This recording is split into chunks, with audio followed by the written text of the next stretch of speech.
Today, Trulia.com, a top site for home buyers, sellers, and renters, is releasing its results from its 2011 Rent versus Buy Index that identifies whether it's more or less expensive to buy or rent a home in the 50 largest U.S. cities based on current market conditions. And it turns out that Albuquerque is ranking in this survey, and we'll talk about just how high.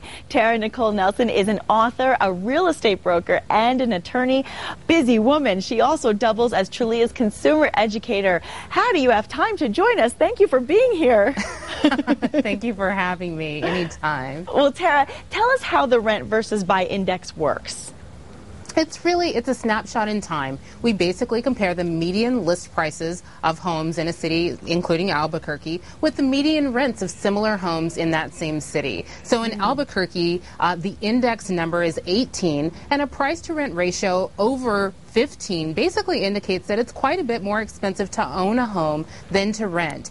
So in Albuquerque actually made it to the top 10 list of all of America's largest cities where it is actually less expensive to rent than to own. Now that sounds like it's pretty expected, but frankly that was actually a surprising result, because in 72% of the cities right now it's actually more expensive to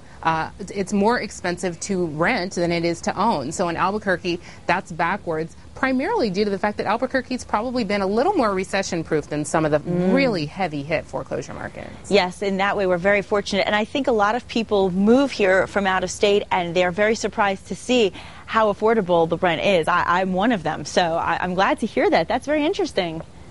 No problem. Now, what are some of the economic factors that play into Albuquerque actually getting this ranking? Well, again, I think the places that you see at the other end of the spectrum really do tend to be those foreclosure hotspots where they had prices really drop a lot due to foreclosures, and you've had rents kind of supported because they've had so many foreclosed homeowners now have to find places to rent. So the absence of those factors in Albuquerque are really what put it at the other end of the spectrum, being a place where it's less expensive to rent than to buy. And what we encourage people to do is, if you want to replicate the power of this Rent versus Buy Index in your own home buying or renting decision making, to come to the site. We have a Rent versus Buy calculator. You can plug in the numbers of two properties that you're kind of considering and see what recommendation the calculator generates for you. And that would be at Trulia.com.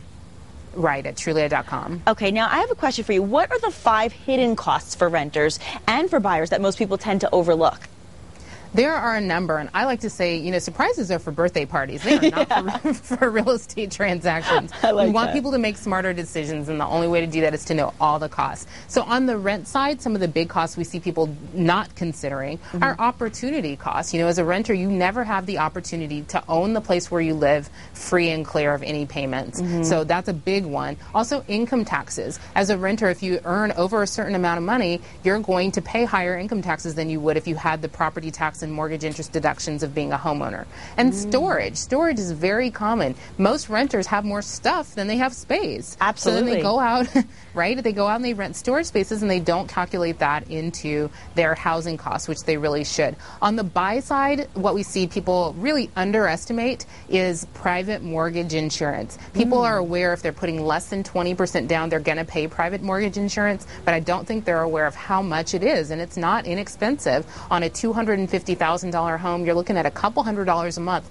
just in private mortgage insurance. And the fifth would be special assessments are a big one. If you're in a condo or an HOA, you can be hit with special assessments as a homeowner. If your HOA doesn't budget for, say, a new roof or foundation repairs and they need to be done, and even as a single family home owner, not in an HOA, you can be hit with special assessments for tree trimming and street lighting and other public services. Wow. Well, thank you for sharing those tips, because absolutely those are things that people will overlook. I am one of those people who needed to get storage because I didn't have enough space.